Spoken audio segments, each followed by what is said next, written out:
The cardboard was losing the war. Colleen Braddock could feel it in her fingertips the way the cold slipped through the layers like a thief through an unlocked door. She had packed newspapers between the flattened boxes, draped a painter's tarp over the top that she had pulled from a dumpster behind the hardware store on Fifth Street. But none of it mattered. The wind found every seam, every fold, every weakness in her makeshift shelter and drove its blades straight through. Her hands were beyond numb. They were something else now, something that didn't quite belong to her anymore. She flexed them inside the sleeves of her jacket and felt nothing but a dull, distant ache, like a memory of pain rather than the thing itself. Mama, I can see my breath. It looks like a dragon. She turned to look at Wyatt, 7 years old, 38 pounds, hair that hadn't seen a proper barber in 14 months, eyes so wide and dark they could swallow the world whole. He was sitting cross-legged beside her on a piece of foam padding they had found behind a mattress store, his knees drawn up, his chin resting on his arms. He was watching his own breath curl into the freezing air like it was a magic trick performed just for him.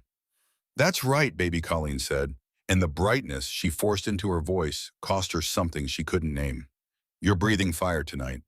The thermometer outside the gas station on Burnside had read 12 degrees 2 hours ago. She had checked it on her way back from the free clinic where they had given her a single thermal blanket. Silver on one side, blue on the other. It crinkled when you moved. It was designed for emergencies, for car accidents, and marathon runners, not for sleeping through a night that was going to kill people. But it was the only thing standing between her son and hypothermia, so she wrapped it around both of them and pulled Wyatt close. The bridge above them carried occasional traffic. Headlights swept across the concrete pillars and disappeared. No one stopped. No one ever stopped. This was the East Side underpass where the city's invisible people gathered when the temperature dropped below survival, and the unspoken rule of Portland was simple. You did not see them. You drove over them and kept your eyes on the road ahead. "Tell me the story, Mama. The one about when we had the apartment." Colleen closed her eyes. She did not want to tell that story, did not want to remember the two-bedroom unit on Hawthorne with the kitchen window that faced east and caught the morning sun, did not want to remember coming home from 12-hour shifts at the VA hospital, still wearing scrubs that smelled like antiseptic and hope, did not want to remember the way Wyatt used to stand on a step stool beside her at the sink and help wash dishes, his small hands submerged in suds, laughing every time a bubble floated up and burst against his nose. She did not want to remember the night terrors that had started 6 months after she came back from Bagram. The way she would wake up screaming, drenched in sweat, still hearing the medevac rotors, still smelling the burn ward. The diagnosis: PTSD, severe and chronic. The medications that made her hands shake so badly she could not start an IV line. The review board at the hospital. The suspension. The termination letter written in language so careful and clinical, it made her want to set it on fire. The health insurance that vanished with the job. The prescriptions she could no longer afford. The rent she could not pay. The eviction notice taped to her door like a verdict. The storage unit she filled with everything she owned. The car that was repossessed 3 weeks later. The caseworker who sat across a metal desk and suggested gently that perhaps Wyatt would be better served in foster care. Just temporarily, just until you get back on your feet. Colleen had picked up her son and walked out of that office and never looked back. That was 2 years ago. 2 years of shelters and soup kitchens and sidewalks. 2 years of running from CPS and hiding from cops and sleeping in places that smelled like piss and despair. 2 years of keeping Wyatt alive and whole and believing against all evidence that she could still give him a life worth living. "We had a kitchen," she said softly, "with a yellow curtain over the sink. And I had my own room," Wyatt added. His voice was getting thick, drowsy. "That was dangerous. You were not supposed to fall asleep in cold like this." "Hey," she shook him harder than she meant to. "Stay with me, baby. Tell me what you learned at the library today." Wyatt had spent 4 hours at the Multnomah County Library on Belmont, while Colleen walked to 3 different churches trying to get food vouchers. The library was warm. The library had clean bathrooms. The library was the one place in Portland where a homeless kid could sit and read for hours without anyone calling security or giving him that look, the look that said, "You don't belong here." "Miss Corinne showed me a book about motorcycles," Wyatt said, perking up slightly. "Big ones, Harleys. She said her uncle used to ride one across the whole country." Colleen had seen the biker sometimes, rolling through the city in packs, leather and chrome, and the deep-throated rumble of engines that you felt in your chest before you heard with your ears. She had learned to steer clear. Different world, dangerous world. Not her world. That's nice, baby. What else? But Wyatt had gone quiet. He was staring through a gap in the cardboard, his body suddenly rigid. Colleen followed his gaze and felt her stomach drop through the frozen ground. A man had stumbled under the bridge. A big man, wide through the shoulders, wearing a leather jacket with patches across the back. Even in the dim light from the distant street lamps, Colleen could read the words stitched across his shoulder blades. Hell's Angels, MC Portland. He was moving wrong, lurching, his legs buckling with every step like a man walking through water that kept getting deeper. As they watched, he hit one of the concrete support pillars and slid down it, his back scraping against the rough surface until he was sitting on the frozen ground with his legs splayed out in front of him. His head dropped forward. His hands came up to cover his face. His whole body began to shake. Colleen grabbed Wyatt's arm. Don't look at him. Don't make eye contact. She had learned that lesson in the first month on the streets. Don't see, don't engage. Don't let yourself become visible to the wrong people. Men with gang patches were the wrong people. They were trouble wrapped in leather, and the only smart move was to be invisible. But Wyatt was 7, and 7-year-olds have not yet learned to look away from suffering. They still believe the world is a place where people help each other. They still think that's what humans do. Mama, he's shaking really bad. Colleen looked despite herself. The man was shaking, violent, uncontrolled tremors that rattled his body against the pillar. His hands had fallen from his face and his skin had taken on a color she recognized from her years in trauma medicine. Gray-blue, cyanotic, the color of a body that was losing its war with the cold. He's fine, she said. He's not our problem. She heard how hard that sounded, how unlike the woman she used to be, the woman who had volunteered for combat deployments because she believed every wounded soldier deserved someone who cared whether they lived or died. The woman who had held a 19-year-old private's hand for 6 hours in a field hospital outside Kabul while he bled out because nobody should die alone. That woman would have been across the concrete in seconds, already assessing, already treating. But that woman had been beaten down by 2 years of survival that left no room for compassion. Compassion was a luxury. Compassion was what got you noticed, got you hurt, got your son taken away. The man made a sound, low and raw and broken, the sound of a body surrendering to something it could not fight. Mama, he's turning blue. Wyatt, look at me. Colleen grabbed her son's face and forced him to meet her eyes. We can't help him. We don't have anything to give. We need this blanket. Do you understand me? We need it to survive. Wyatt's eyes searched her face. Those enormous dark eyes that still held something she had lost. Something she had not even realized was gone until this moment. But Mama, you told me. You said when you were really sick and couldn't pay for medicine, a lady at the church gave you her own prescription even though she needed it too. You said that's why we're still together. The words hit Colleen like a fist to the sternum. She had told him that story. On a night very much like this one. A night when hope was something other people had, and she was running on fumes and fury, and the stubborn refusal to let her son see her break. She had told him that story to prove that goodness still existed, that the world was not as cold as the concrete they slept on. Baby, this is different. You said even when we don't have much, we should share. You said that's what makes us different from people who just look away. Across from them, the man made another sound. Weaker now, not a groan, something below a groan.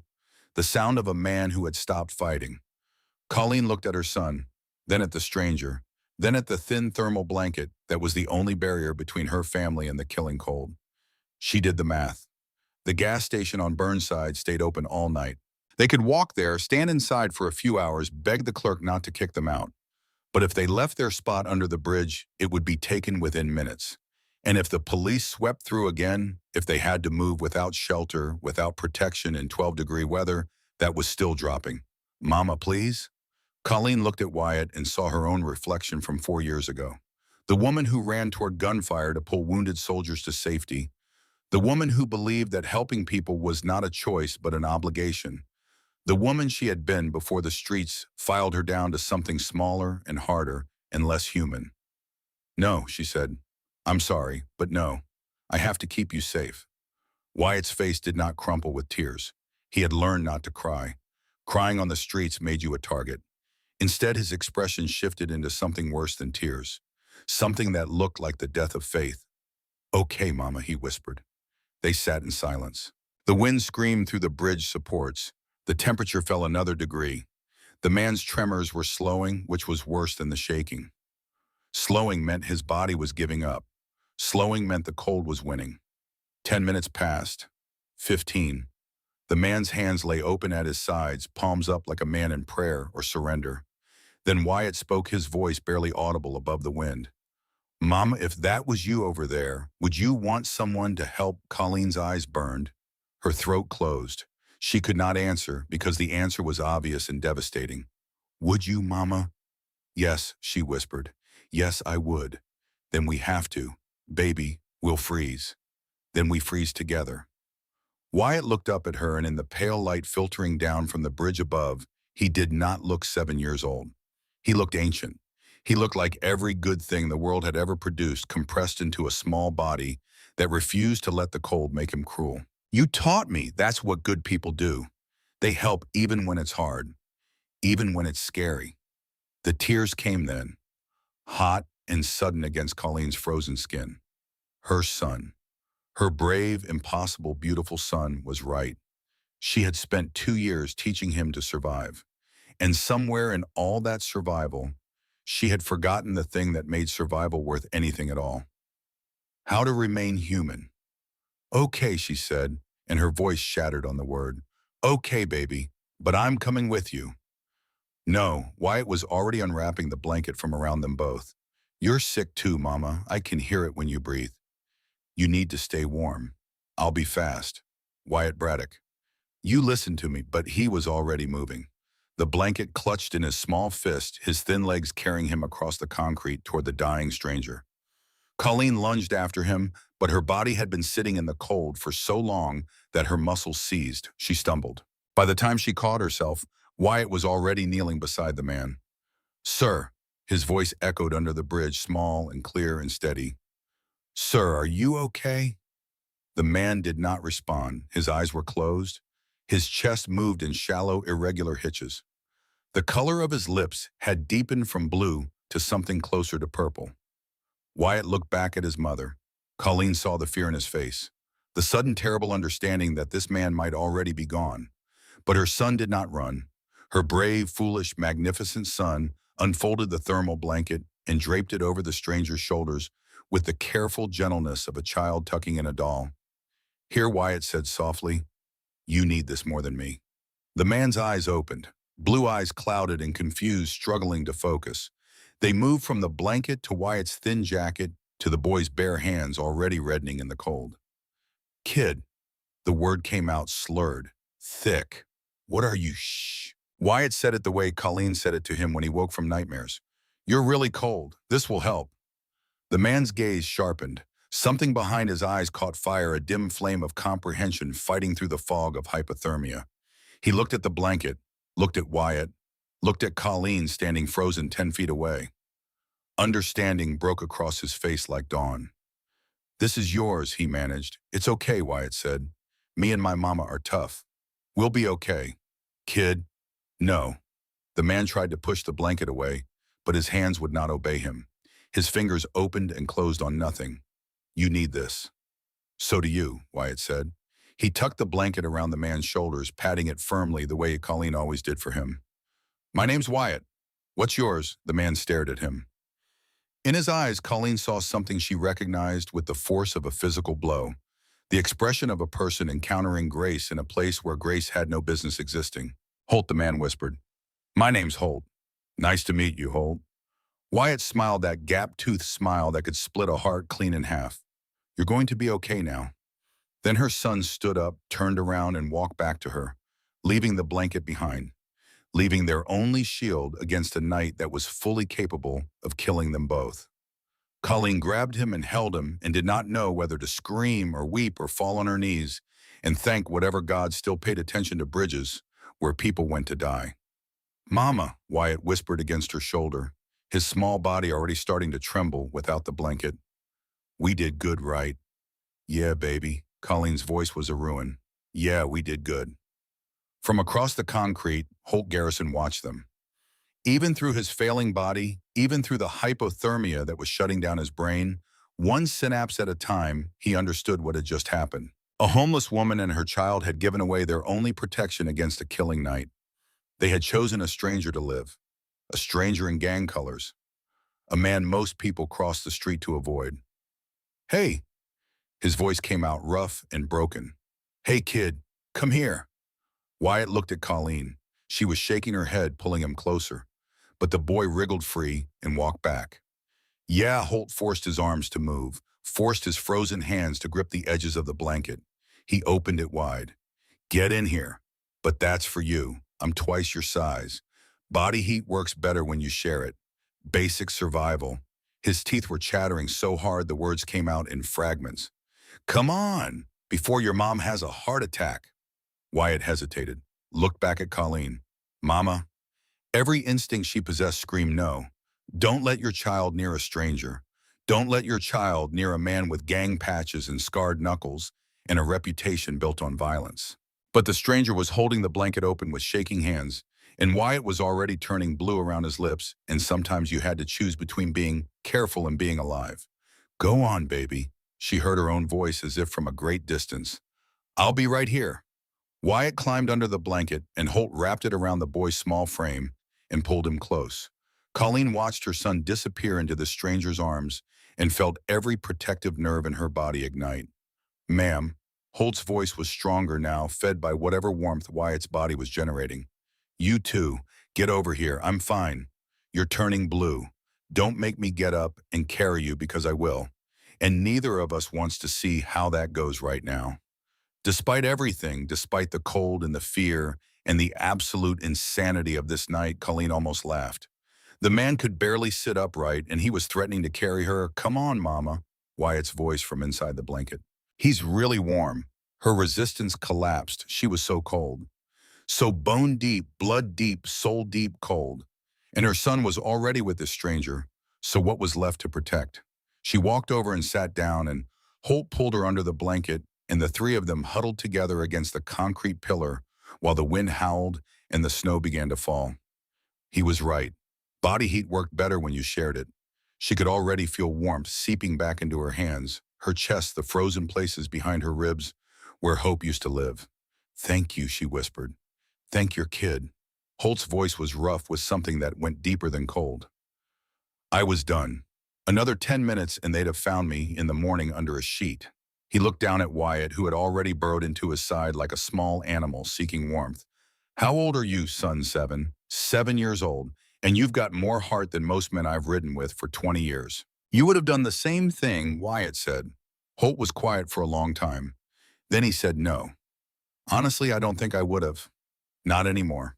Not for a long time. They sat in silence, the three of them sharing a blanket that was barely enough for one. Above them, the bridge carried its intermittent traffic. The snow fell harder. The temperature kept dropping. Why are you out here? Colleen asked. If you don't mind. Holt told them. Bike broke down 3 miles east. He had been riding solo heading back to the clubhouse after a long run. Didn't check in with anyone. Tried to walk, but the cold hit fast and hit hard. Disorientation. Muscle failure. He ended up under the bridge, the way drowning men end up on beaches delivered by forces they could not control. Your club won't look for you. They don't know where I am. My phone died hours ago.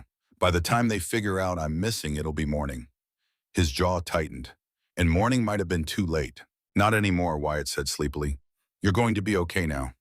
Holt looked down at the boy, then at Colleen, then out at the snow falling heavier with every passing minute. His expression shifted. Something was forming behind his eyes, a decision, crystallizing. Tell me about the motorcycle, Wyatt said, fighting drowsiness. So Holt talked. He talked about his Harley-Davidson Road King Black with chrome pipes that caught the sunlight like mirrors. He talked about riding through the Cascades at dawn with the fog burning off the valleys below.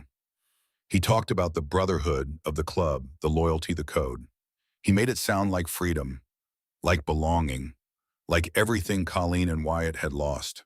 And Wyatt listened with bright eyes, his small body pressed against Holt's side. And Colleen listened too, and somewhere in the listening, something inside her loosened. Not trust exactly, not yet, but something adjacent to it. Something that felt like the first crack in a wall she had built so high, she had forgotten what the other side looked like. The night crawled. Every hour felt like 10. They took turns talking, forcing each other to stay conscious, because sleep and cold like this was a door you walked through and did not come back from. Colleen talked about the apartment, about Wyatt's love of books, about the dream she still carried like contraband, hidden deep where the cold could not reach it, of getting back on her feet and giving her son the life he deserved. She did not talk about Afghanistan, did not talk about the burn ward at Bagram, or the night terrors, or the way her hands still shook sometimes when she heard a helicopter overhead. Those were stories for another time, or for no time at all. Wyatt talked about the library, about Miss Corinne who let him stay past closing and always saved him the new picture books, about wanting to be a doctor someday so he could help people who were sick like his mama had been. Holt listened, and somewhere in the listening, something inside him broke open. He had spent 18 years in the Hells Angels, 18 years of riding and fighting and living by a code that valued loyalty above all things. He had done things that would land him in prison if the wrong people talked. He had also done things he was quietly proud of, things the news cameras never saw, the toy drives and the charity rides, and the quiet checks he wrote to families who had lost a member to the road. But this kid, this 7-year-old boy who owned nothing in this world except the clothes on his back and a mother who loved him more than breathing. This kid had just shown him what loyalty actually meant. Not the patch on your back, not the brothers at the bar. Loyalty was giving your only blanket to a dying man and saying, "You need this more than me." When the sky finally began to lighten, bleeding from black to gray to a pale, exhausted silver, Holt made his decision. "Listen to me."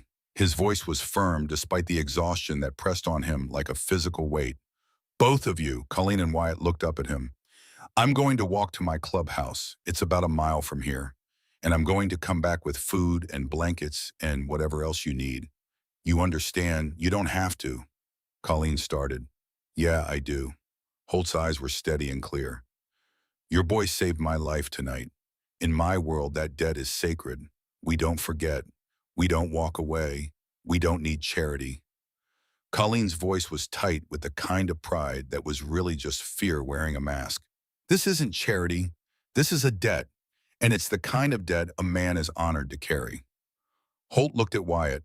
"You ever heard of the Hells Angels kid Miss Corinne said you're bad guys?" Holt smiled. It was not a happy smile. It was the smile of a man who had heard every version of that sentence and was tired of explaining that the truth was more complicated. "Yeah, that's what people say. But here's what we really are. We're family. And when someone saves your life, they become family too." You understand? Wyatt's eyes widened. "Really, really." Holt reached inside his jacket and pulled out a patch.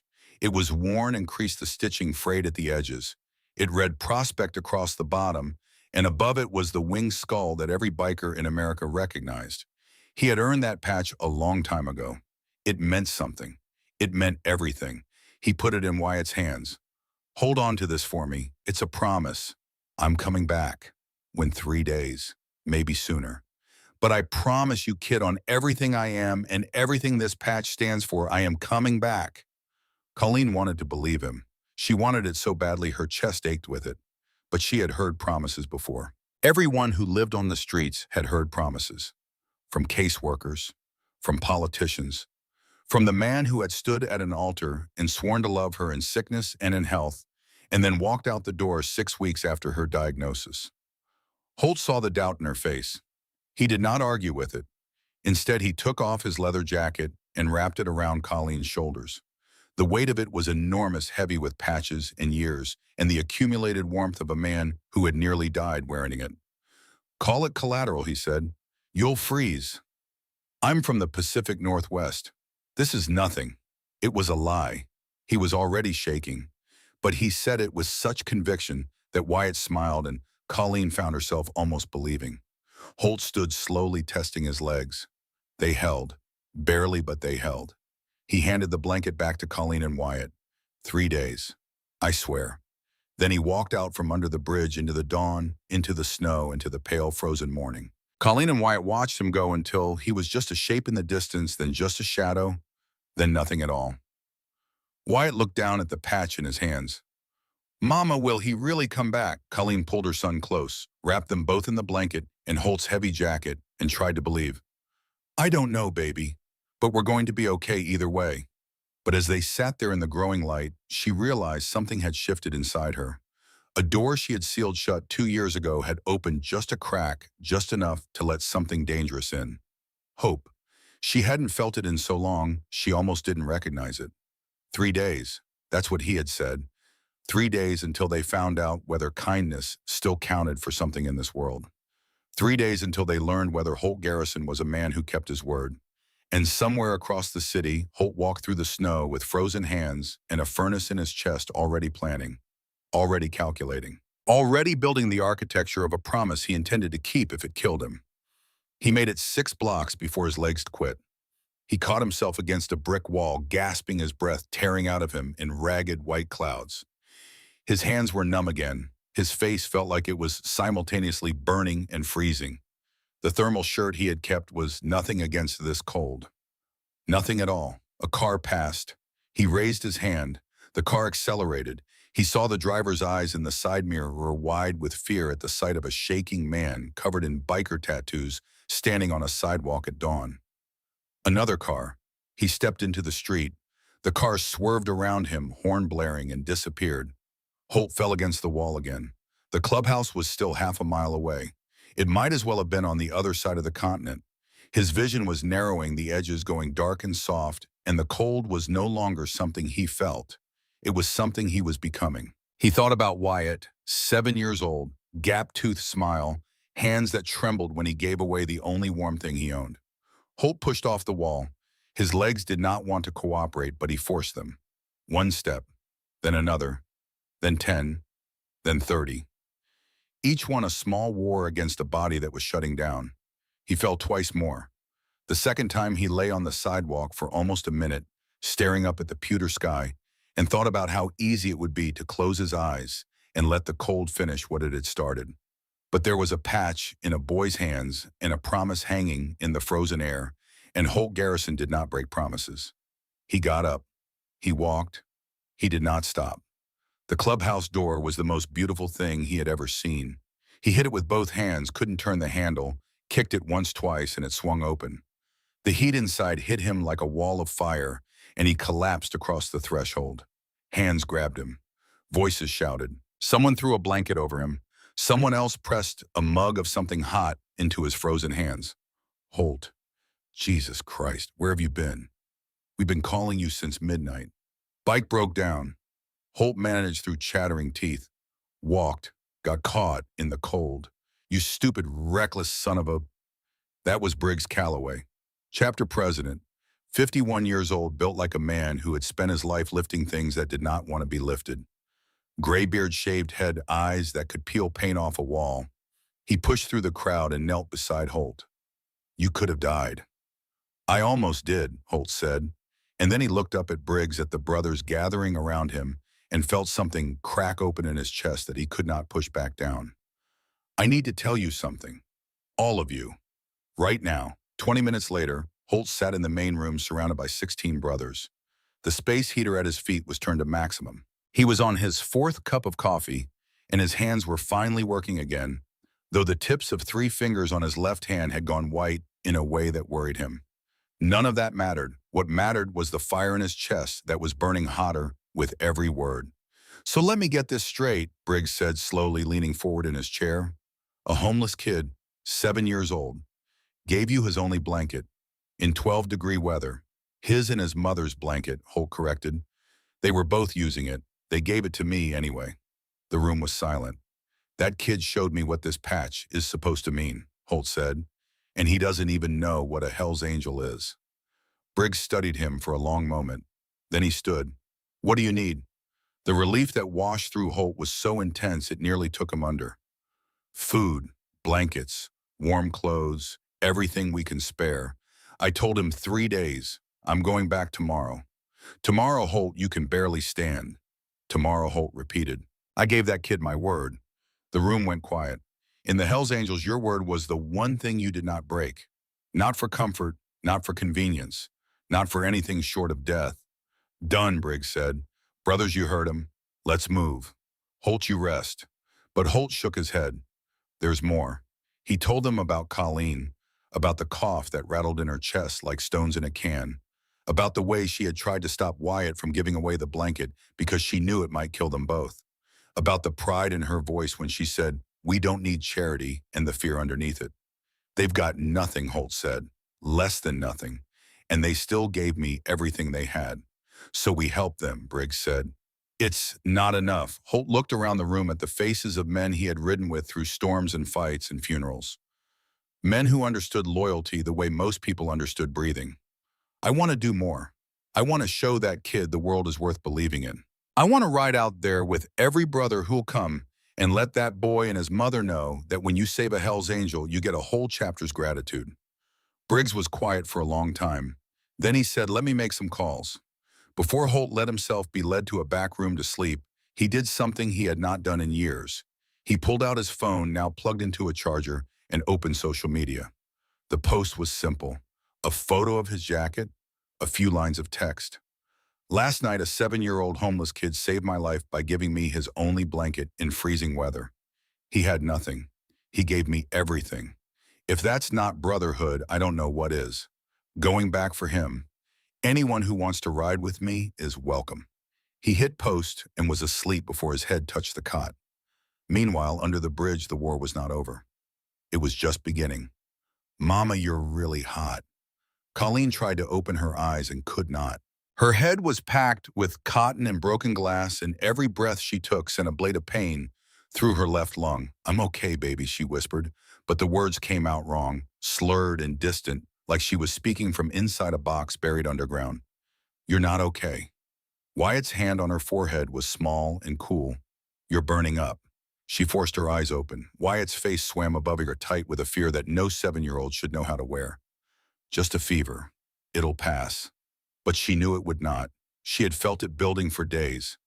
The rasp in her throat, the deep, wet cough that tasted like copper, the bone-deep exhaustion that went beyond tired into something that felt permanent. She had ignored it because what choice did she have? You could not be sick on the streets. Being sick on the streets was a death sentence. I'm going to get help, Wyatt said, standing. No, Colleen grabbed his arm and held on with everything she had. You stay here. You don't go anywhere without me. But Mama, promise me, Wyatt, promise you won't leave. His lip trembled. What if you get worse? Then we handle it together. We're a team. Remember, we stick together. Okay, Mama. Okay. The day dragged by in a fever haze. Wyatt tried to get her to drink from their shared water bottle, but her stomach rejected everything.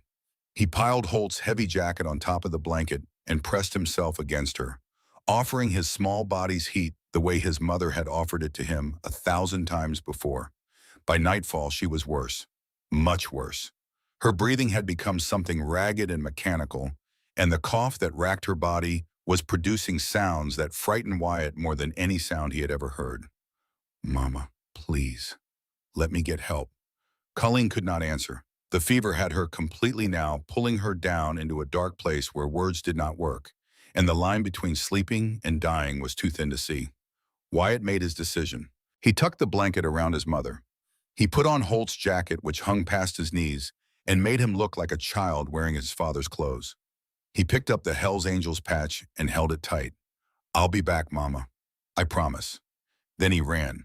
He did not know where he was going, only that he needed to find someone who could help someone who would not try to take him away from his mother. His legs pumped against the frozen sidewalk. His breath came in sharp gasps. Holt's jacket flapped around him like heavy wings. He made it 3 blocks before the strong hands caught him. Whoa, kid. Where are you going? Wyatt looked up into the face of a police officer. The name tag on his chest read, Fenton. My mama? Wyatt was gasping, barely able to form words.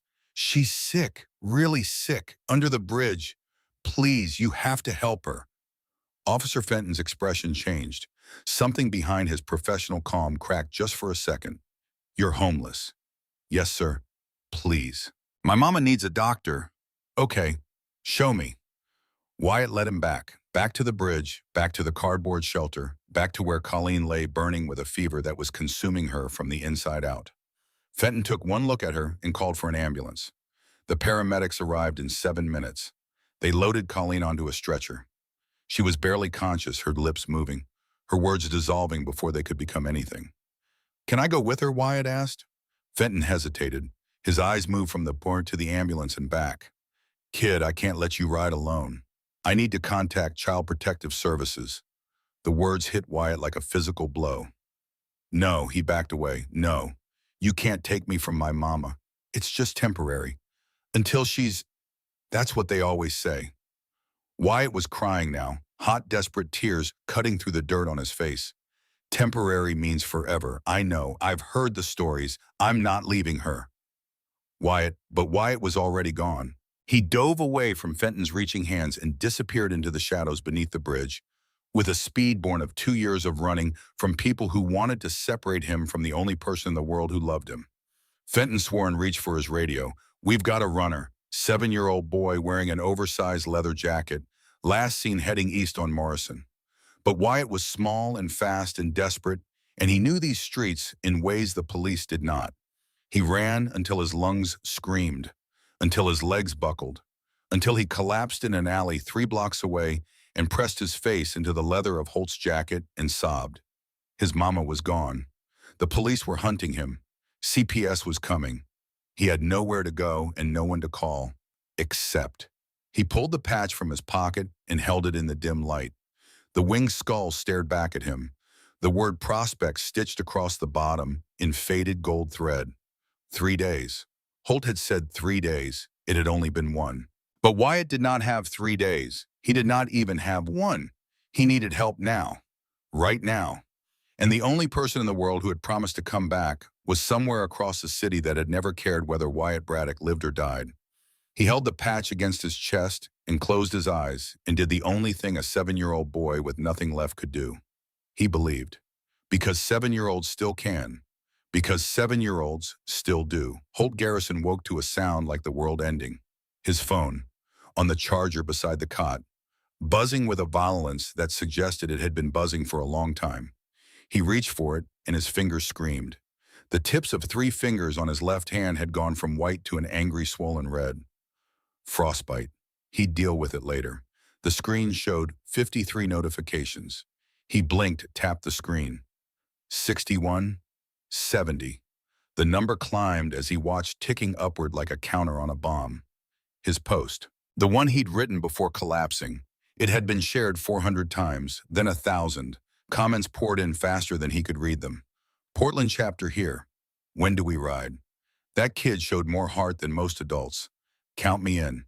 Sacramento Hell's Angels standing by. Name the time and place. Seattle checking in. We're bringing supplies. Tell us what that boy needs. This is what brotherhood looks like. This right here. Holt sat up slowly, his body protesting every degree of movement. The clock on the wall said it was past noon. He'd slept almost 6 hours. He found Briggs in the main room, phone pressed to his ear, pacing in front of a map of Portland someone had tacked to the wall. "Yeah, we can handle 50 bikes, no make it 100. Briggs stopped pacing. "How many chapters are responding?" He looked at Holt and his eyes went wide. "I'll call you back." He hung up. "Your post," he said. "It's everywhere?" Holt held up his phone. The notifications had passed 200. "Holt, we've got chapters from 5 states saying they want to ride with us. Portland, Seattle, Sacramento, Boise, Eugene. And the numbers are still climbing." "How many?" "At last count 300 bikes." Briggs pulled up something on his own phone and turned the screen toward Holt.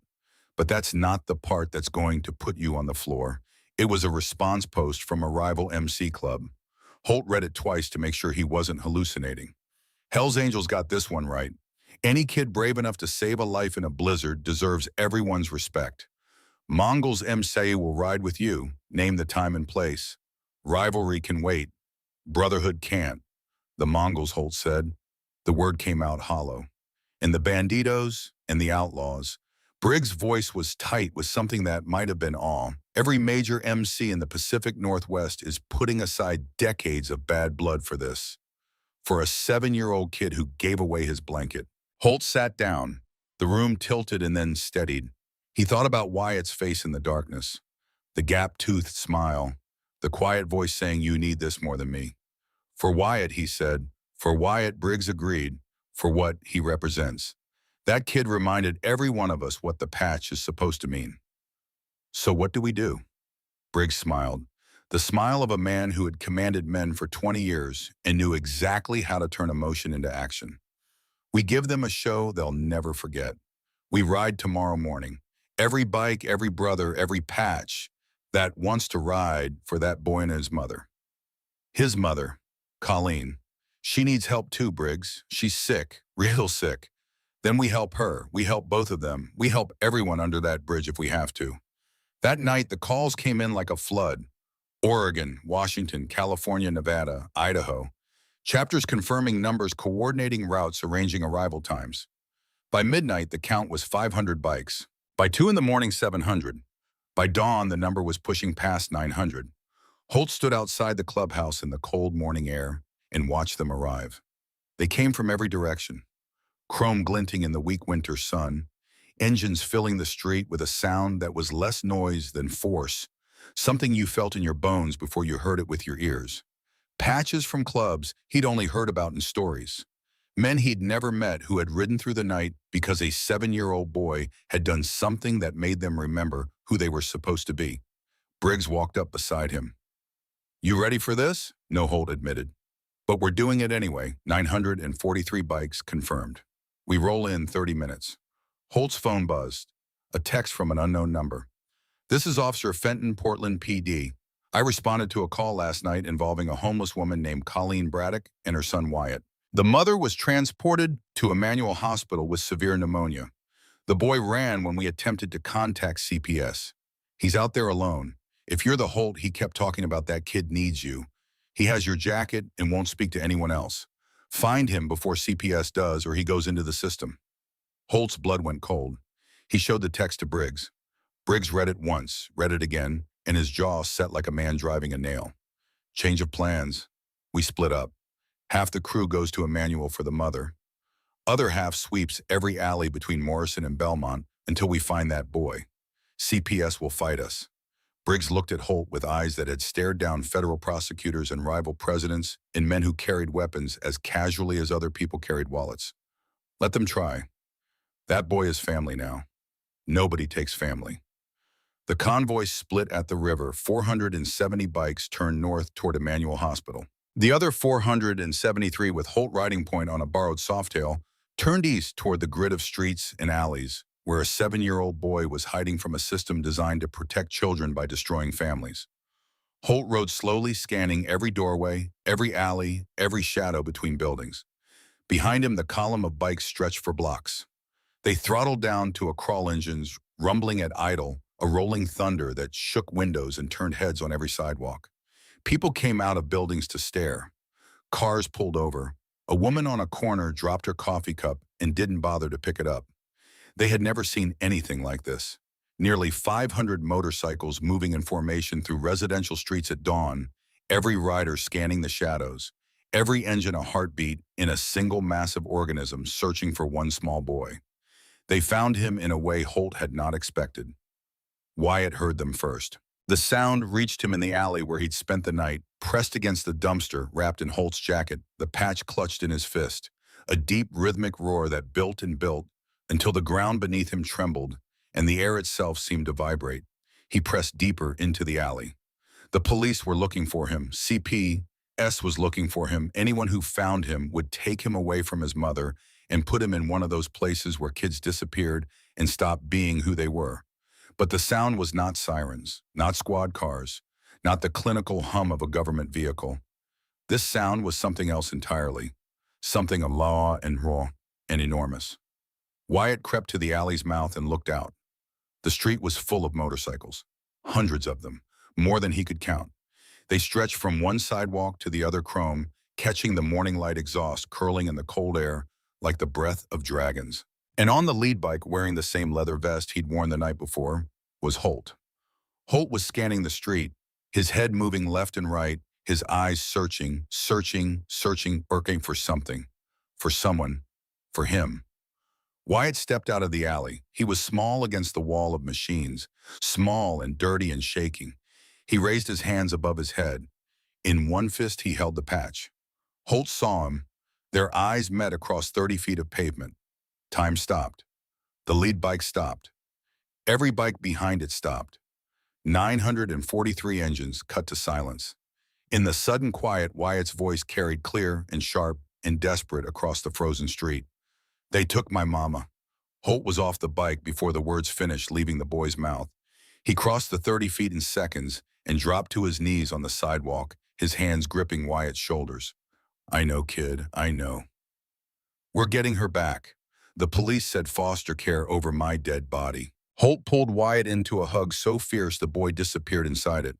"You're not going anywhere. Neither is your mom. You hear me? We're family now. All of us." Wyatt buried his face in Holt's shoulder and broke. Not the silent crying he'd learned on the streets, where tears were weakness and weakness was danger. This was the full-body, soul-deep sobbing of a child who had been brave for too long and could not hold the weight anymore. His small frame shook against Holt's chest, and every sound that came out of him was a sound no 7-year-old should ever have to make. Behind them, 473 bikers sat on their machines and watched. Hard men, scarred men, men who had lived lives that would fill prison libraries. And not one of them was breathing right. Briggs stepped forward from the second bike. His boots were loud on the quiet pavement. "Kid, what's your name?" Wyatt lifted his head. His face was wrecked. Snot and tears and dirt and the absolute exhaustion of a child who had spent the night alone in a city that did not care about him.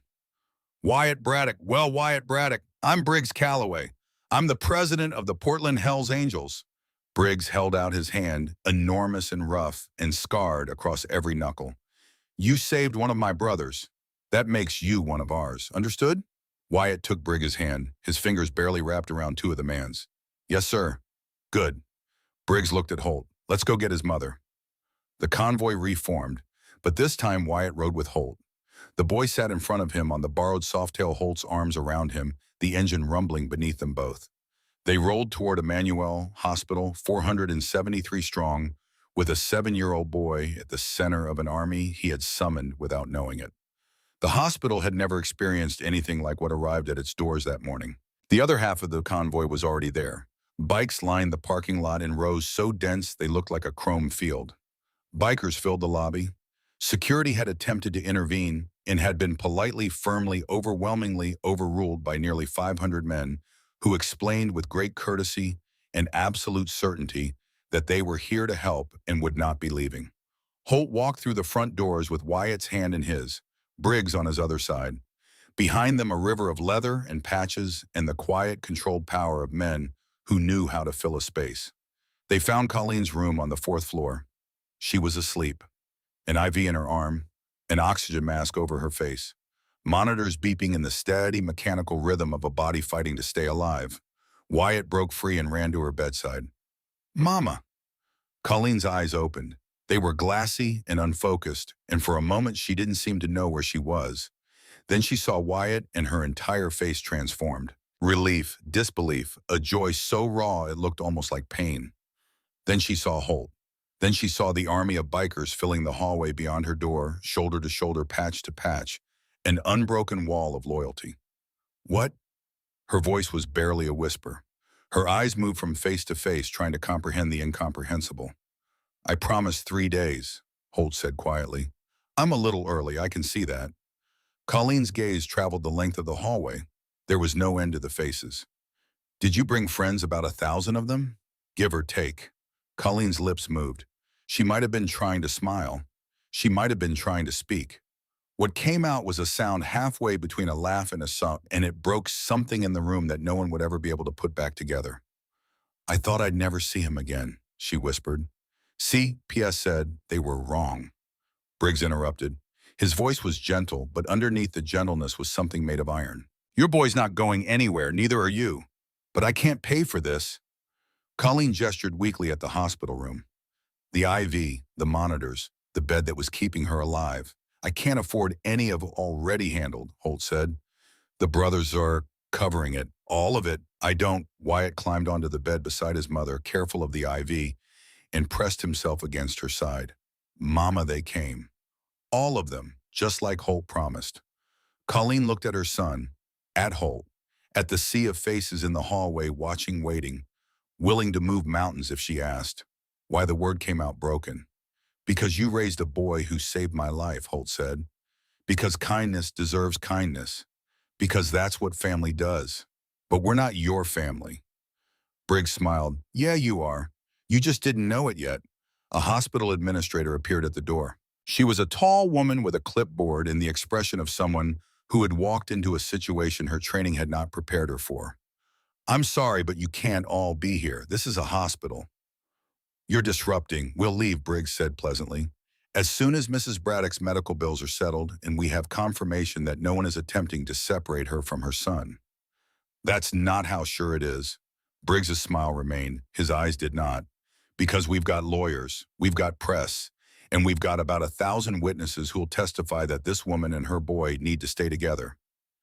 The administrator looked at the army of bikers, looked at the cameras already appearing in the hallway as word spread, looked at the PR nightmare blossoming in real time.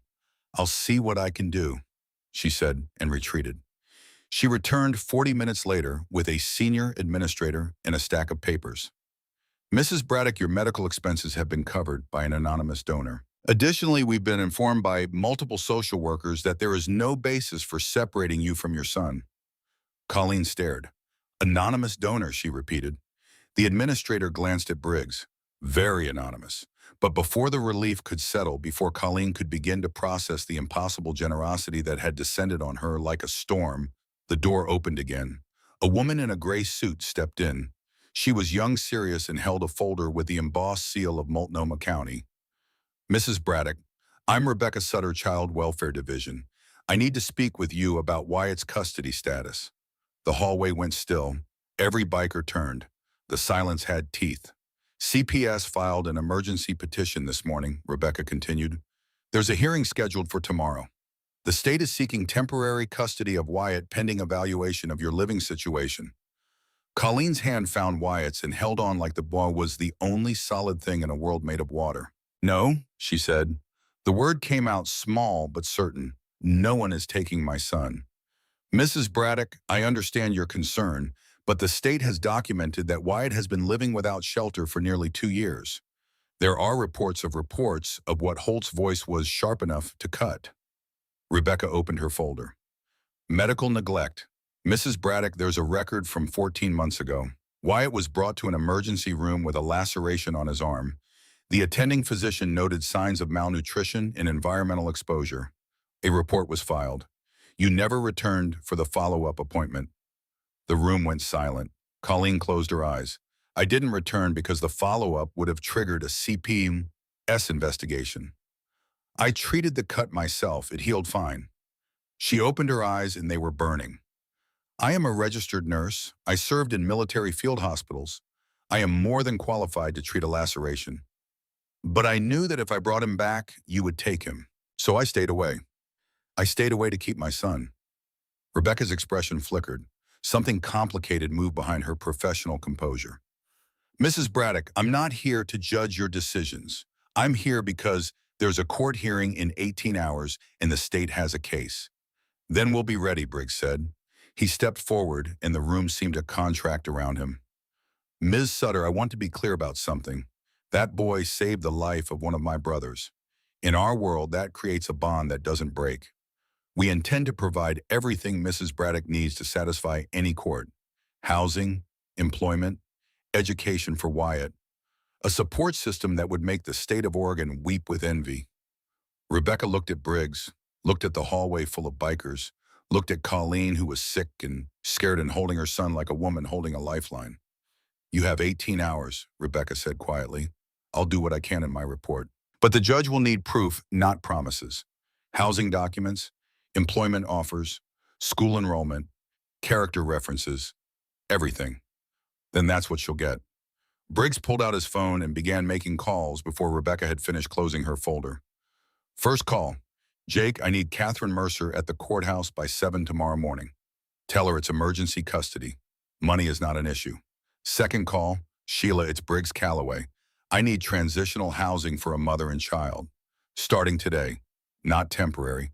Something that'll hold up in front of a judge. Third call, this is Briggs Calloway.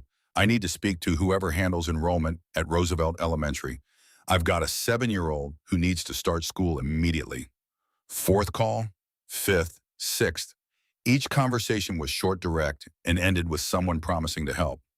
Holt watched in amazement as Briggs systematically constructed, in a matter of hours, the entire infrastructure of a stable life. Rebecca watched too.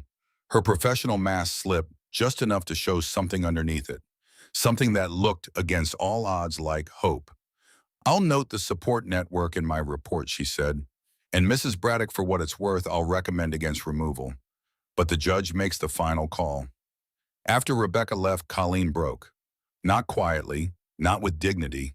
She broke the way a dam breaks when the water behind it has been building for years. Deep, wrenching sob that shook the hospital bed and made Wyatt wrap his arms around her and hold on. You don't understand, she gasped. I've been running for 2 years. 2 years of hiding from CPS. 2 years of being terrified every time I saw a uniform. And you did in 2 hours what I couldn't do in 2 years. That's because you were alone, Briggs said. He stood by the bed like a sentry who had no intention of moving until the war was over. You're not alone anymore. See, Mama. Wyatt pressed his face against her shoulder. I told you. We've got family now. Colleen held her son and cried harder, but Holt, watching from the doorway, recognized these tears for what they were. Not despair, not fear. Relief. The vast, overwhelming, physically devastating relief of a woman who had been carrying a weight too heavy for one person and had finally been allowed to set it down. That night, while Colleen slept and Wyatt dozed in a chair beside her bed, Holt and Briggs worked. Catherine Mercer, the lawyer, arrived at 9 in the evening. She was 54 years old with steel-colored hair and the kind of eyes that made opposing counsel develop sudden illnesses on hearing days. She had represented the club in 3 federal cases and won all 3. Tell me everything, she said, from the beginning. Holt told her. Catherine took notes, asked questions, made calls. By midnight, she had assembled a case file that was 3 inches thick. Here's our position, she said. Mrs. Braddock is a decorated military veteran who served with distinction in Afghanistan. She suffered service-connected PTSD that led to job loss and homelessness through no moral failing of her own. Despite 2 years of extreme hardship, she has kept her son fed, healthy, educated through the public library system, and emotionally stable. She has never been arrested. She has never been charged with abuse or neglect. The medical neglect allegation is based on a single missed follow-up appointment that Mrs. Braddock, a licensed nurse, handled herself. Catherine looked up from her notes. Furthermore, Mrs. Braddock now has secured housing, a confirmed job offer, school enrollment for Wyatt, and a documented support network of over 900 individuals. The state's position that this child would be better served in foster care is not just wrong, it's insulting. What about the judge? Holt asked. Catherine checked her file. Judge Elaine Prescott, 28 years on the bench. Tough but fair, family law specialist. She's not going to be swayed by emotion alone. We need the facts to be bulletproof. They are, Briggs said. Then we present them. Catherine stood. I'll be at the courthouse at 7. Have Mrs. Braddock ready. And Mr. Calloway, how many bikers are you planning to bring? Briggs considered. 50. Enough to fill the gallery. Make it 30. 50 looks like intimidation. 30 looks like community. Done. Catherine paused at the door. Mr. Garrison, that post of yours, the one that started all this, it's at 12 million views. Holt felt something shift in the air. The weight of a number too large to comprehend settling over the room like a change in atmospheric pressure. 12 million, he repeated. The whole country's watching. Every news outlet in America wants this story. Whatever happens in that courtroom tomorrow, it's not going to be quiet. After Catherine left, Holt sat in the hallway outside Colleen's room. The hospital was dark and hushed the way hospitals are at 2 in the morning, full of sleeping machines and distant footsteps in the quiet business of keeping people alive. Through the window in the door, he could see Colleen and Wyatt. The boy had climbed onto the bed at some point and was curled against his mother's side, his face peaceful in sleep. Colleen's hand rested on his hair. Even unconscious, even fighting pneumonia, she was protecting him. Holt thought about the night under the bridge, the cold that had been eating him alive. The moment he'd felt the blanket settle over his shoulders and looked up to see a child's face, earnest and unafraid, saying, "You need this more than me." He had been ready to die that night, not in any dramatic way, just in the way people died when the cold got bad enough, a quiet surrender, a letting go. He had stopped fighting. And then a boy with nothing had given him everything, and the shame of that generosity, the raw, unbearable beauty of it, had lit something in his chest that refused to go out. He owed that kid a life, not just survival, not just food and blankets and a roof, a life, a real life. The kind of life where a 7-year-old boy got to be 7 years old, where he got to go to school and make friends and ride bikes and skin his knees and come home to a mother who was healthy and safe and didn't have to choose between feeding her son and keeping him hidden from the state. Holt pulled out his phone. The post was at 14 million views now. The comments were coming in from every state, every country. People who had been moved by a story about a boy and a blanket and wanted to be part of whatever happened next. He scrolled through them for a while. Then he put the phone down and closed his eyes and sat there in the hallway outside a hospital room, keeping watch over a family that was not his blood, but was absolutely his responsibility, and waited for morning and the fight that would decide everything. The sun came up gray and cold. Portland in December, the sky like a sheet of hammered tin. Colleen was awake. She was sitting up in bed, pale and thin and still attached to the IV, but her eyes were clear. Whatever the antibiotics were doing, they were doing it fast enough to give her this. One day of clarity, one day of strength, the day that mattered most. Holt brought her clothes that Briggs's wife had dropped off. Clean jeans, a sweater, boots that fit. Colleen changed in the bathroom, and when she came out, she looked like a different person. Not healthy, not yet, but upright, present, ready. "How do I look?" she asked. "Like a mother who's about to win a war," Holt said. Wyatt was already dressed in new clothes too. Jeans and a flannel shirt and sneakers that someone had bought overnight. He looked clean and rested, and when he smiled, Holt felt the fire in his chest burn so hot it hurt. They arrived at the courthouse at 7:45. Catherine Mercer was already there, standing on the steps with a briefcase and an expression that suggested the opposing counsel should consider a career change. 30 bikers were seated in the gallery. They wore their patches. They sat in perfect silence.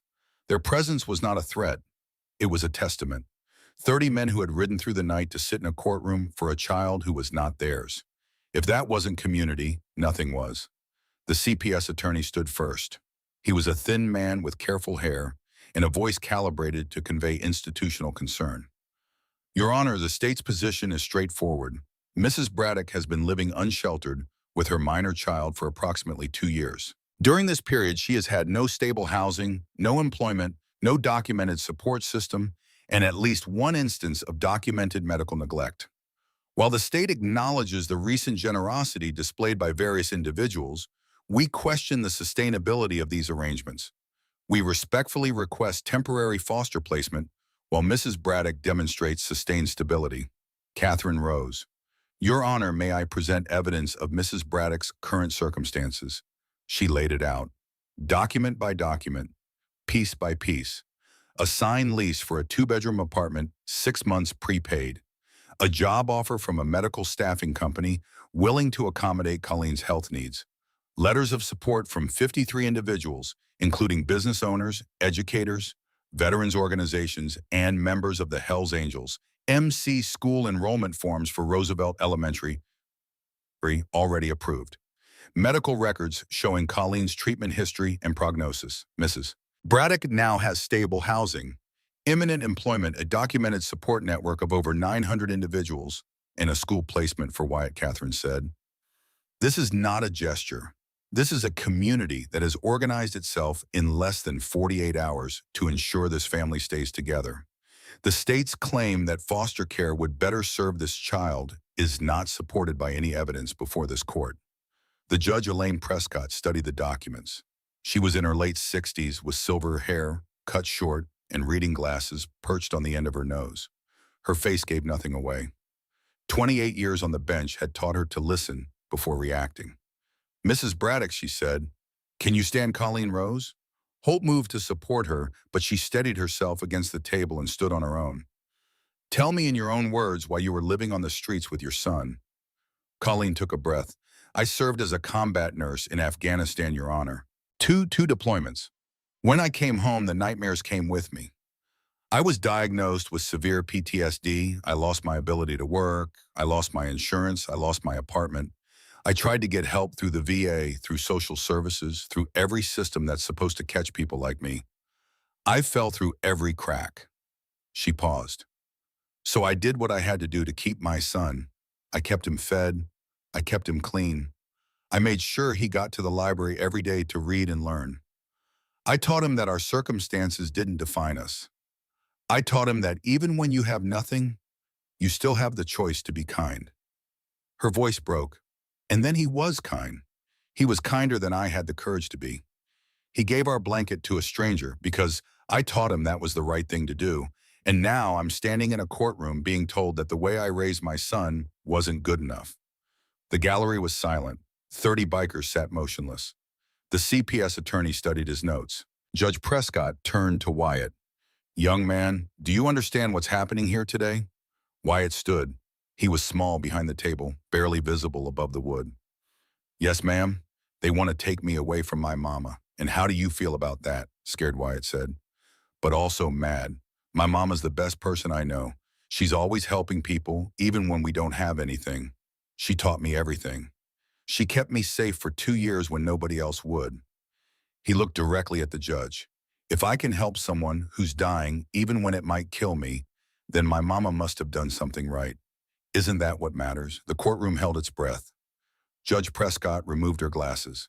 She set them on the bench and rubbed her eyes. When she put them back on, something in her face had changed, not softened exactly. Sharpened, like a lens coming into focus. She looked at the documents again. Then at the bikers in the gallery.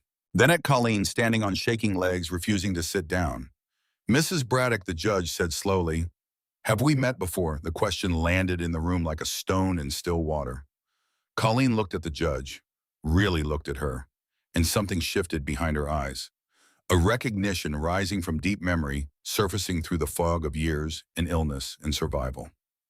Emmanuel Hospital, Colleen said slowly. 4 years ago, the oncology floor, Judge Prescott.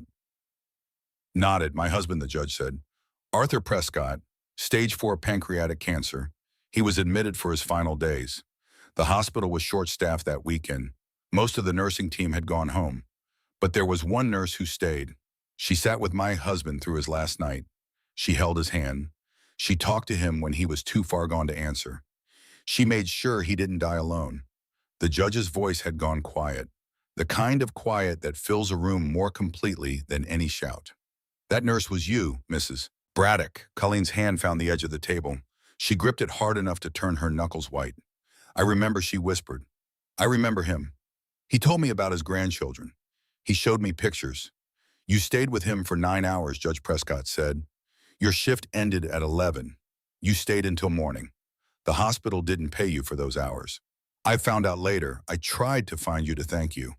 But by then you'd already lost your position. The courtroom was absolutely still. Judge Prescott looked at the CPS attorney.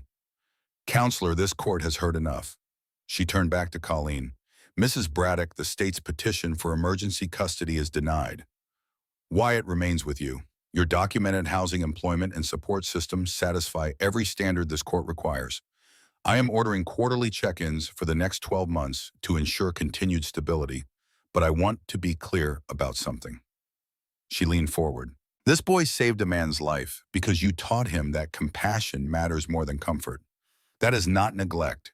That is parenting of the highest order, and anyone who suggests otherwise should be ashamed. She struck the gavel once. Case dismissed. The courtroom erupted. Bikers embraced. Colleen collapsed into the chair, and Wyatt threw himself into her arms.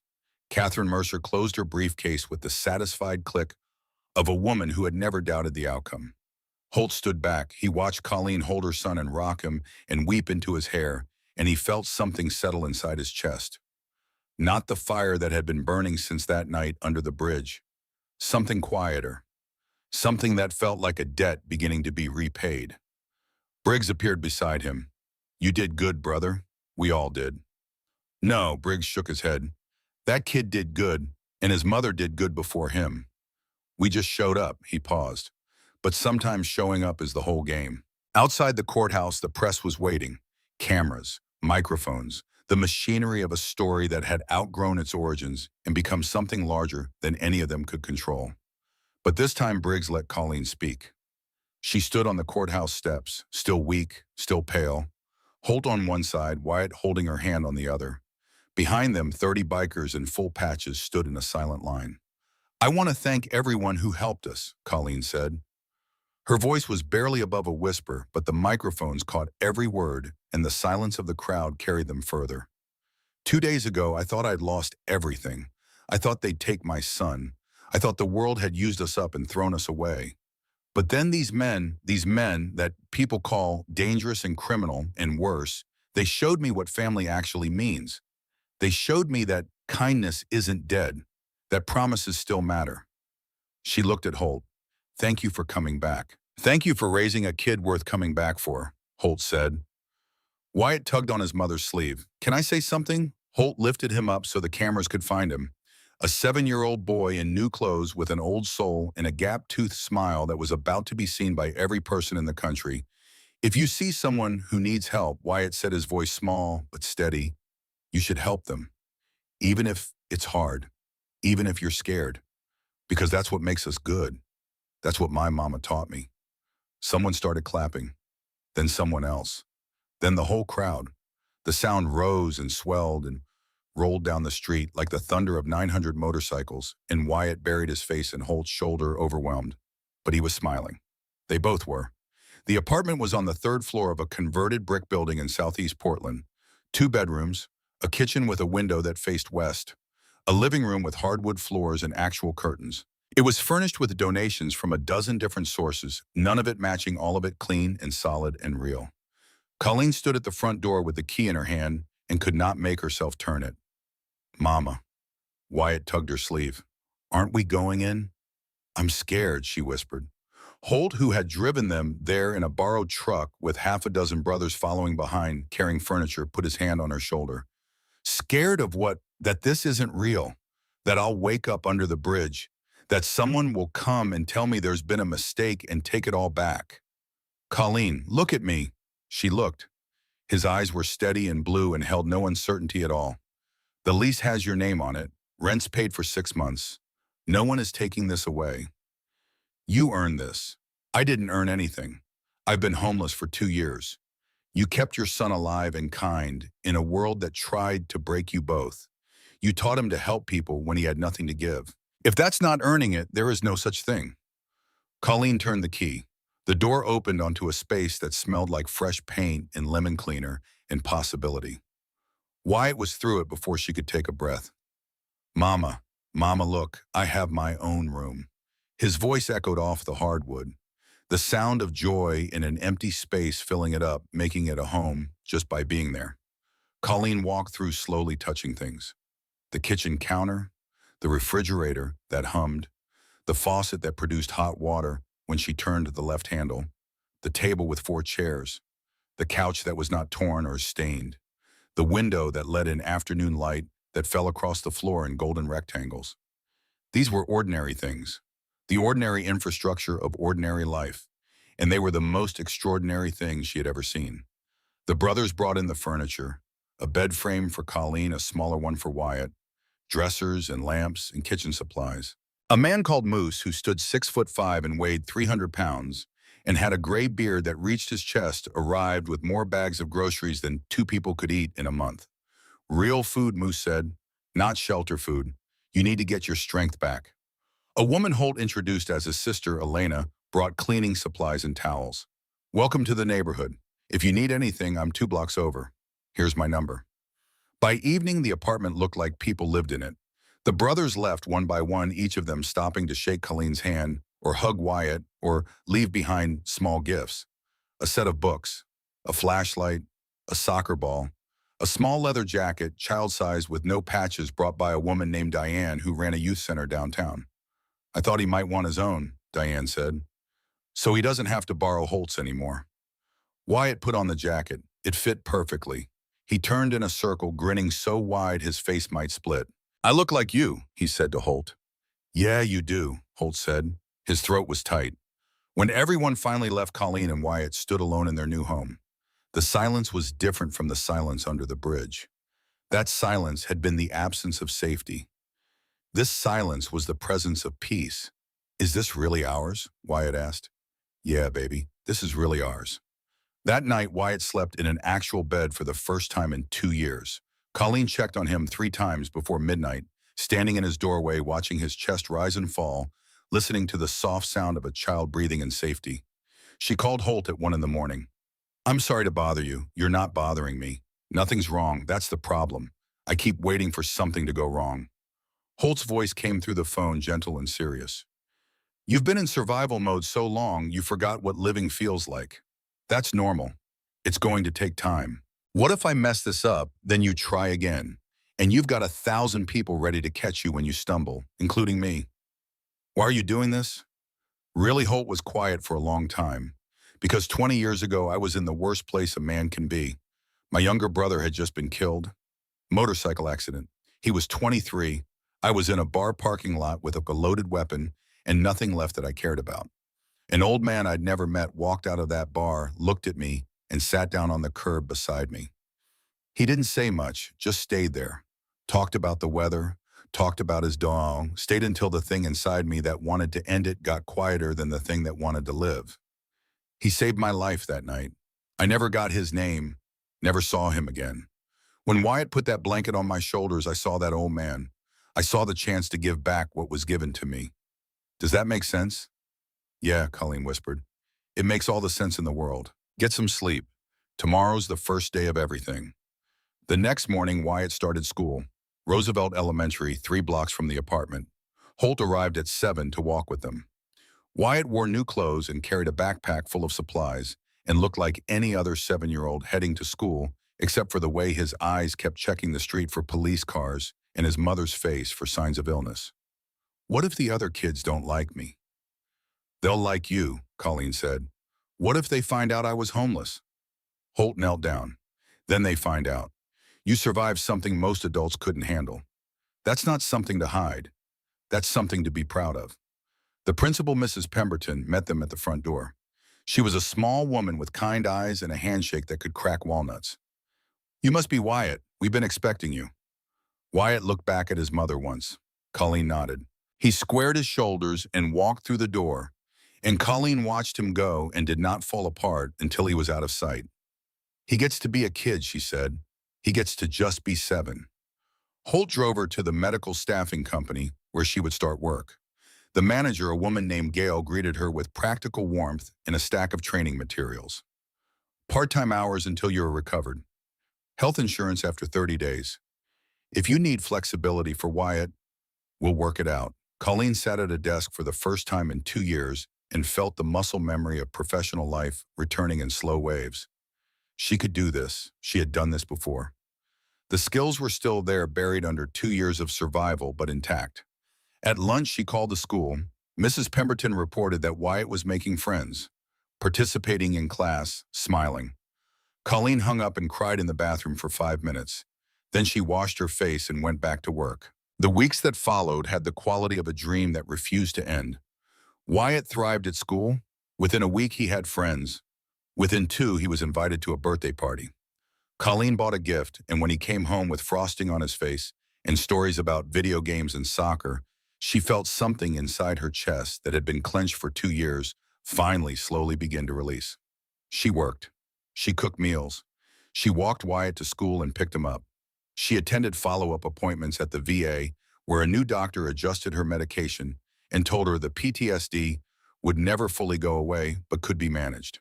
She managed it. Holt came by most evenings. He and Wyatt developed a routine. Homework first, then stories about motorcycles and the road and the places Holt had been. Wyatt listened the way children listen to fairy tales, with complete absorption and the unshakable belief that the world being described was real and reachable. "You'll teach me to ride someday, when you're old enough. Talk to your mom. Mama said maybe when I'm 16. Holt pretended to consider this. That's 9 years of anticipation. That's going to make the first ride even better. Moose stopped by one Saturday with a box of old motorcycle magazines and spent an hour showing Wyatt the different models, explaining the difference between a Road King and a Softail, between a shovelhead engine and a twin cam. Wyatt absorbed it all with the same intensity he brought to every book at the library. "You got a kid?" Wyatt asked Moose, had one Moose said quietly. "Lost him in a car accident 10 years ago. He was about your age." The room went still. "I'm sorry," Wyatt said. "Me too, kid. Me too." Moose ruffled Wyatt's hair. "But you know what? Helping you helps me. Makes me feel like maybe I can still do some good in this world." Wyatt didn't fully understand what was happening inside the big man's chest, but he leaned against Moose's side anyway. And Moose's arm came around him gentle and protective, and something old and broken inside the man began very slowly to heal. 2 months in, Colleen organized her first supply run. She and Holt and Briggs and a dozen brothers loaded a truck with blankets, food, and warm clothing and drove to the bridge where everything had started.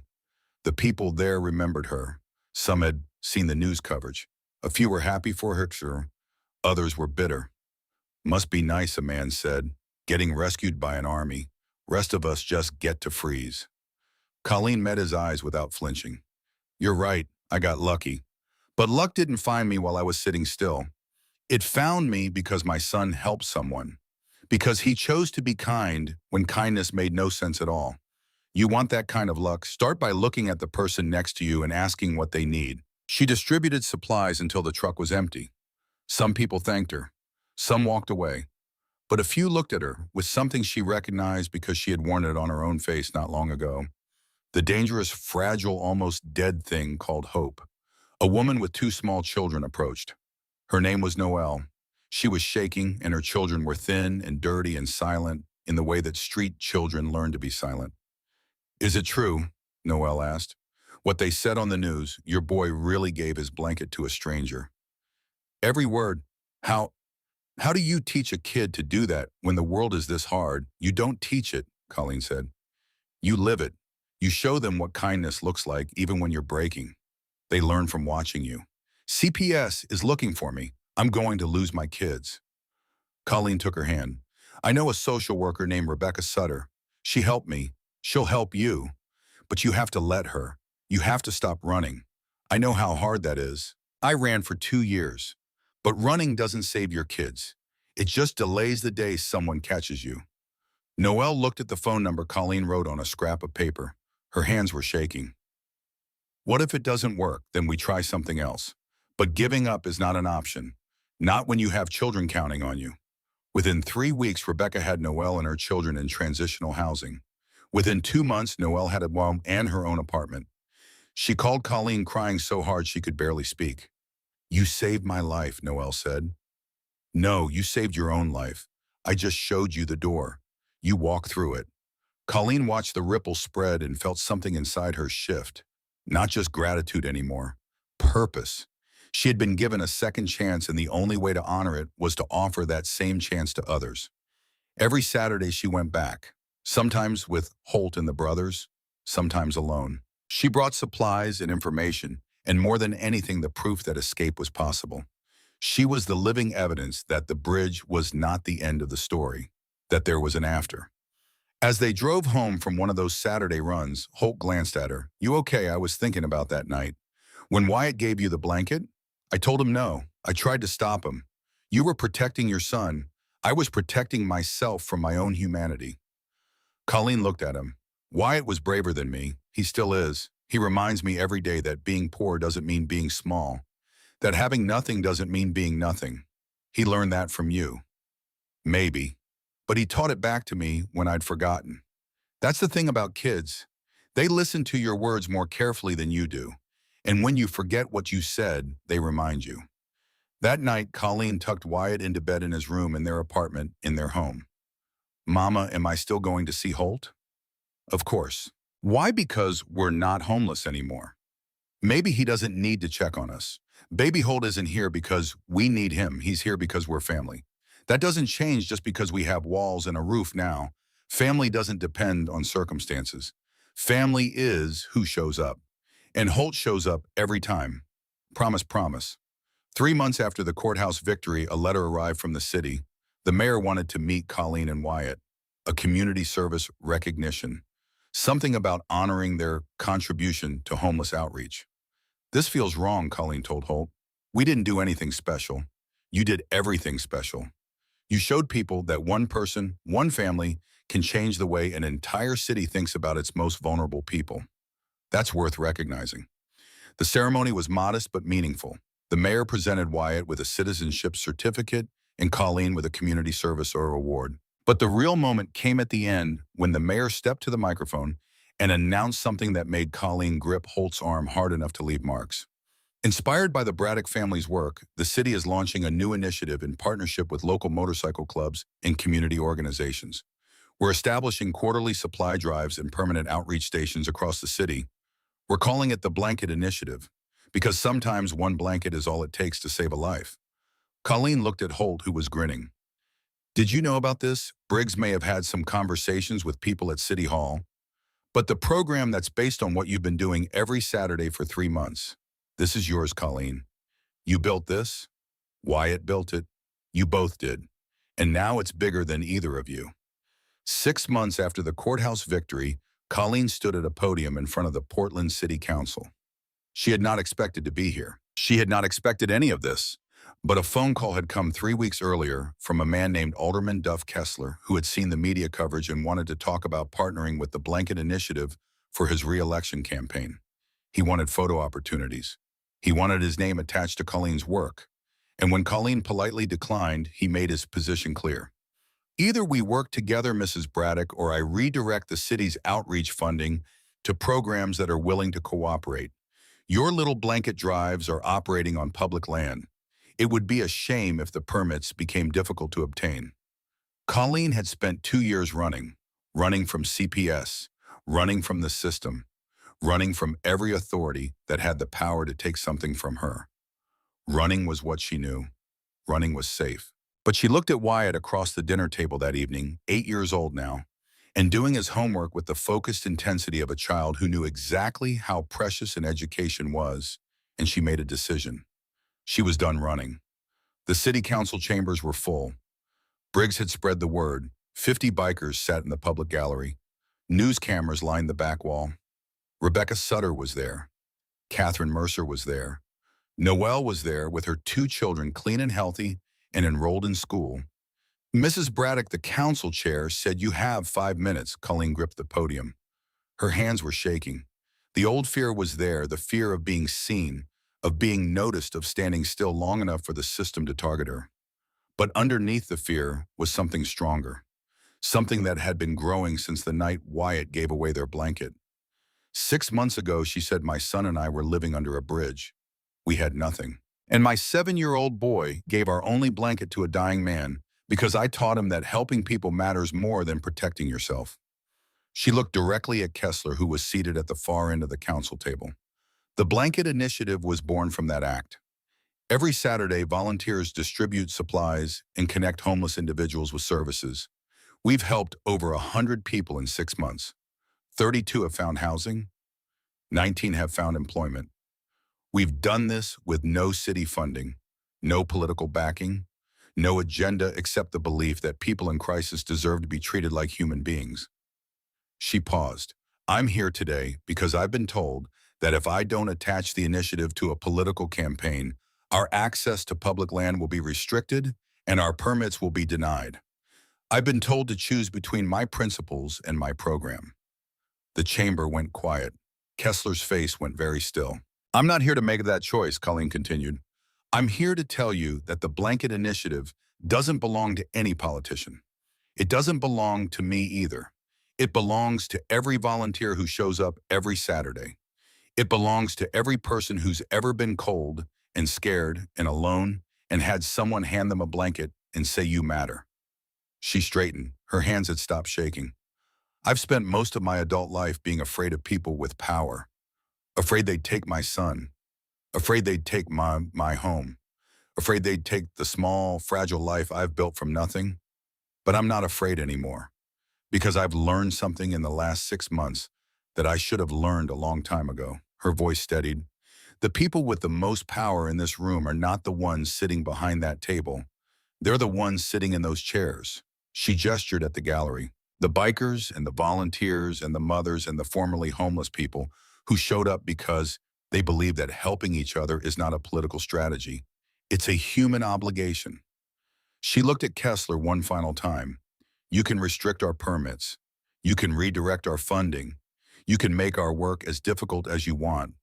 But you cannot stop people from being kind to each other. You cannot legislate compassion out of existence. And you cannot take credit for something that was built by people who have nothing in common except the belief that no one should freeze to death under a bridge in the richest country on earth. The gallery erupted. The applause was deafening. Kessler's attempt to respond was drowned out by a room full of people who had made their position clear without saying a word. The permits were never restricted. The blanket initiative continued, and within a month, the city council voted to provide official support and modest funding without attaching any political strings. Kessler lost his re-election bid 3 months later to a woman who ran on a community outreach platform. Colleen did not feel sorry for him.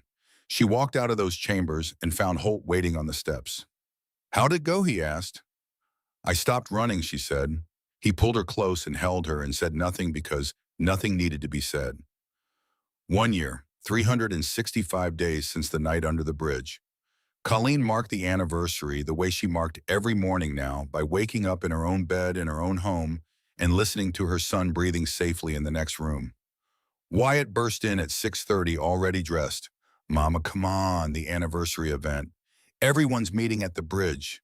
They arrived to find hundreds of people already gathered. Bikers, yes, at least 200 motorcycles lining the streets, but also families, city officials, reporters, and dozens of faces Colleen recognized from the Saturday supply runs. People she had helped. People who were helping others now. Holt found them immediately. He looked different today. Not harder, not softer. Settled. Like a man who had finally come to rest after years of motion. The bridge had been transformed. A plaque had been mounted to the concrete pillar where Holt had nearly died. Colleen walked close enough to read it. On this spot, a 7-year-old boy named Wyatt Braddock gave his only blanket to a freezing stranger. That act of compassion sparked a movement. Let this place remind us that the coldest night can be defeated by the warmest heart. Below the plaque, a weatherproof metal box had been installed. Inside were emergency blankets, basic first aid supplies, and laminated cards listing local shelters, food banks, and crisis hotlines. "We're putting these at every major underpass in Portland," Holt said. "Maintained by volunteers, funded by donations. We're calling them Wyatt's Corners." Wyatt touched the plaque with his fingertips. His hand looked larger against the metal than it would have a year ago. He had grown 3 inches, gained 15 pounds. The gaunt, hollow-eyed child who had shivered under this bridge was gone. In his place stood a boy who looked healthy and strong and profoundly alive. "This is really here forever," Holt said. Briggs stepped to a small stage that had been erected nearby. He was not a man who gave speeches willingly, but today he stood at the microphone with the ease of a man speaking plain truth. "A year ago, my club got a reputation we didn't ask for. People called us heroes, said we'd changed, but we didn't change. A 7-year-old kid just reminded us who we were supposed to be all along. We'd gotten caught up in reputation and territory and all the things that don't actually matter. Wyatt Braddock showed us what real brotherhood looks like. A kid with nothing giving everything to a stranger. That's the code we're supposed to live by. He just lived it better than any of us ever did." He looked at Wyatt. "Kid, come up here." Wyatt climbed onto the stage, small but unafraid. Briggs knelt to his level and pulled a patch from his jacket pocket. It was not a standard patch. It was something new, something that had never existed before. It read, "Honorary Brother," with the club's insignia above it. "You earned this the night you saved Holt. You've been earning it every day since. Will you accept it?" Wyatt looked at his mother. Colleen nodded, her face streaming with tears she did not bother to wipe away. "Yes, sir," Wyatt said. Briggs pinned the patch to Wyatt's jacket. Every biker present roared approval. Engines revved, people cheered, and Wyatt stood on that stage wearing the respect of 1,000 dangerous men and smiled the same gap-toothed smile that had started everything. After the ceremony, as the crowd began to thin and the afternoon light turned golden, a girl approached. She was 8, maybe 9, dirty clothes, tangled hair, the look in her eyes that Colleen recognized instantly because she had worn it for 2 years. The look of a child who knows that safety is something that happens to other people. Are you really Wyatt? Yeah, what's your name, Rosie? I live under the bridge on Division Street. My mom is sick, like your mom was. I'm scared they'll take me away. Wyatt looked at Colleen. Colleen looked at Rebecca Sutter, who was already reaching for her phone. So Wyatt took Rosie's hand. That's not going to happen. We're going to help your mom. You're going to stay together. I promise. How do you know? Because someone promised me the same thing. And they kept it. Rosie's eyes filled with tears. You really think it'll be okay? I know it will. Because now you've got people who care about you. And that changes everything. Within 48 hours, Rosie's mother was receiving medical treatment. Within a week, they were in housing. Within a month, Rosie was enrolled in school, and her mother was beginning the slow, difficult, beautiful work of rebuilding a life. One more ripple in the water. Rebecca Sutter pulled Colleen aside later that afternoon. She looked nervous, which was unusual for a woman who had navigated bureaucracies and courtrooms with equal composure. What's wrong? Colleen asked. Nothing's wrong. Actually, something's very right. Rebecca took a breath. Colleen, I've been working with homeless families for 12 years. I've seen every program, every initiative, every attempt to address this crisis. Most of them fail. You know why Colleen waited? Because they treat homeless people like problems to solve instead of humans to help. But what you've been doing, the way you go back every week, the way you listen and connect and treat people with dignity, that's the difference. That's what actually changes lives. I'm just doing what feels right. Exactly. And that's why I want to offer you a job. The city's creating a new position, Homeless Outreach Coordinator, someone to oversee the Blanket Initiative, train volunteers, work with other cities to expand the program. We want someone who understands homelessness from the inside, someone who knows how to talk to people who've given up hope. Rebecca paused. We want you, Colleen. Full-time, city benefits, real salary. Colleen's mind went blank. She opened her mouth and nothing came out. You'd be perfect, Rebecca said. You've already been doing the work. Now we want to pay you for it and give you the resources to do it at scale. Can I think about it? Take all the time you need, but Colleen, say yes, because you're going to change more lives than you can imagine. She talked to Holt about it that night, sitting on the couch in their apartment while Wyatt slept. What if I fail? What if I'm not qualified? What if I take on more than I can handle and Wyatt suffers because I'm too busy saving everyone else? Holt looked at her for a long time. Colleen, does your son look like he's suffering? She glanced toward Wyatt's room. He'd made the honor roll, had friends who called every night, played soccer on weekends, was exactly the normal, happy, safe kid she had fought 2 years to give him. He's thriving, she admitted, because he's proud of you, because he watches you help people and learns that that's what matters. You're not neglecting him by doing this work. You're showing him what a life of purpose looks like. Colleen took the job. The work expanded. More cities called. Seattle wanted to start their own blanket initiative. Sacramento, Eugene, Boise, Tacoma, Reno. Colleen traveled, she trained, she testified before local councils, and she never once forgot where she came from or why any of it mattered. 1 year became 2, 2 became 3. The anniversary ceremonies grew larger, more survivors sharing stories, more programs launched, more proof that kindness could be systematic, sustainable, transformative.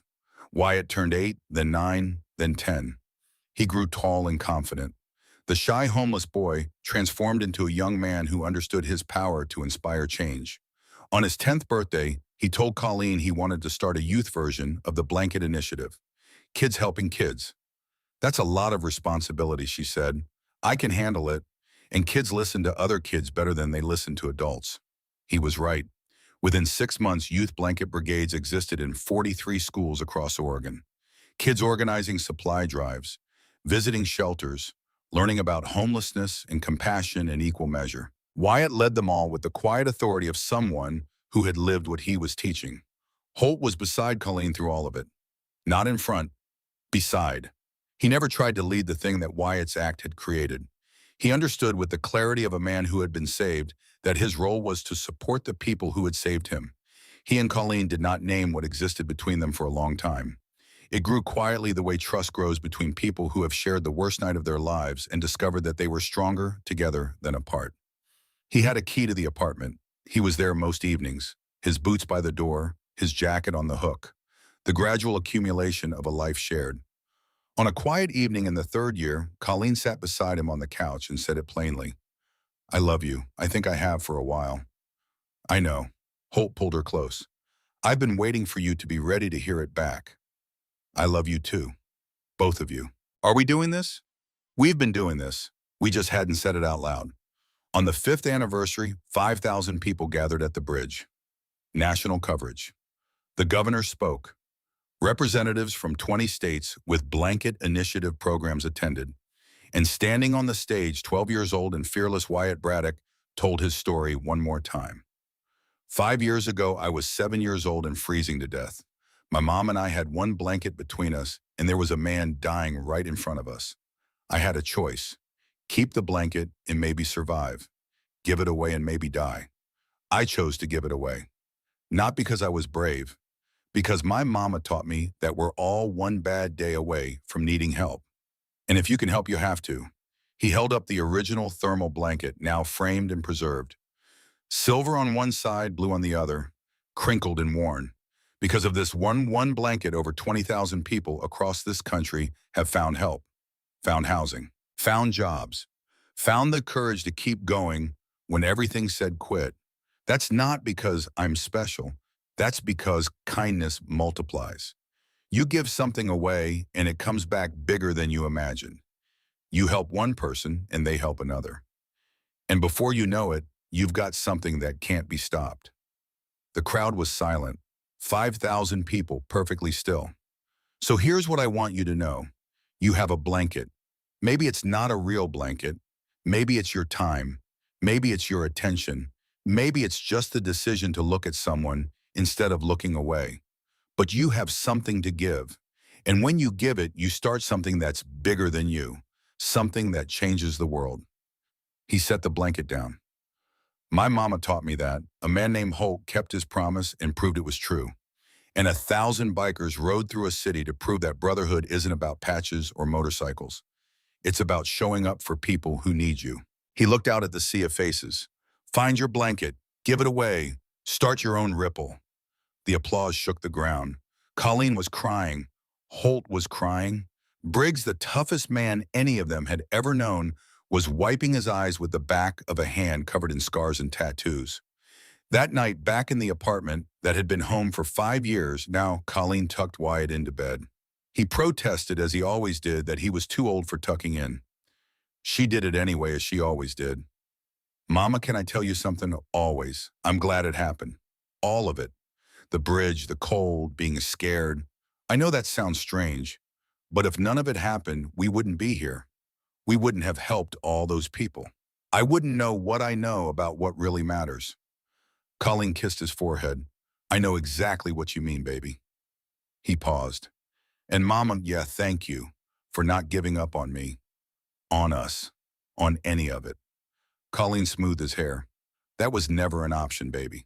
Giving up on you was never, ever an option. She went to the living room where Holt was sitting on the couch.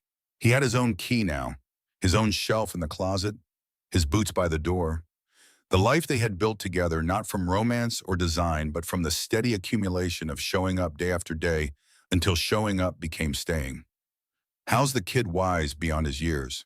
She sat beside him. Holt, do you ever think about that night every day? Do you wish it hadn't happened?